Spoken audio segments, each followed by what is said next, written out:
Dans le cadre de la célébration œcuménique du Gai Logis, nous avons choisi cette année l'histoire du grain de blé qui est enfoui en terre et qui porte du fruit. C'est une façon d'évoquer le passage de la mort à la vie qui est caractéristique de la fête de Pâques.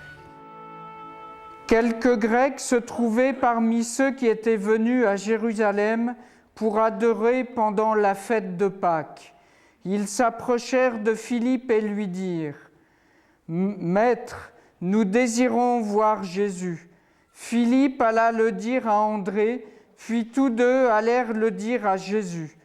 Jésus leur répondit « L'heure est maintenant venue où le Fils de l'homme va être élevé à la gloire.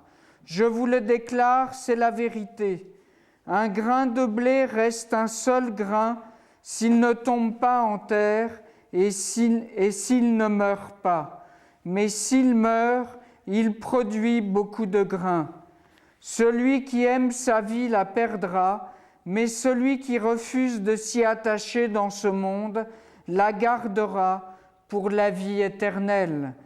Cherche la lumière si tu veux que ton cœur soit comme une terre pour le grain du semeur. Tomber à terre. Il faut que le grain tombe, se laisse couvrir de terre, s'enfonce dans l'obscurité. Ce qui se produit alors est merveilleux. Tant que le grain de blé veut se sauver lui-même, il ne se passe rien.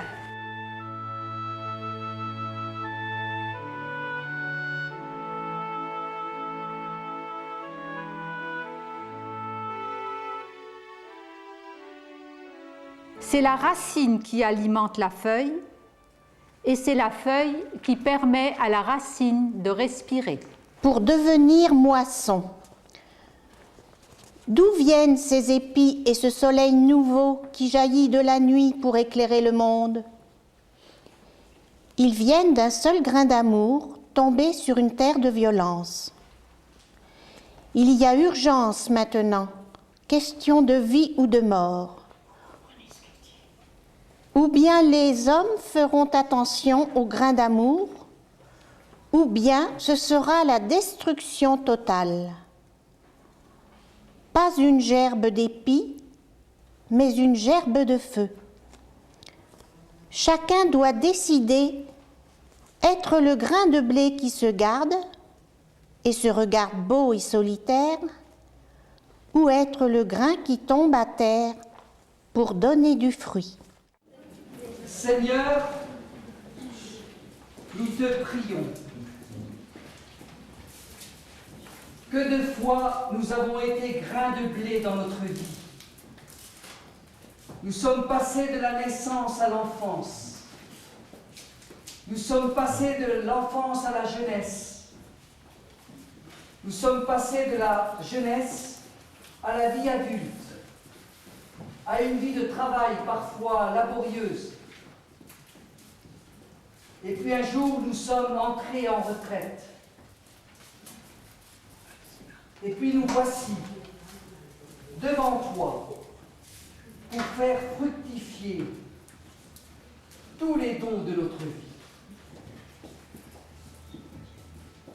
Cherche la lumière si tu veux que ton cœur soit comme une terre pour le grain du semeur. Nous venons de voir que le Christ lui-même se présente comme un grain de blé qui accepte de mourir pour que la vie jaillisse. Et nous-mêmes, dans nos villes, dans nos familles, en nous-mêmes, nous sommes toujours invités à mourir et à renaître pour porter du fruit et pour devenir une moisson pour Dieu. C'est pourquoi nous vous souhaitons à toutes et à tous de joyeuses fêtes de Pâques.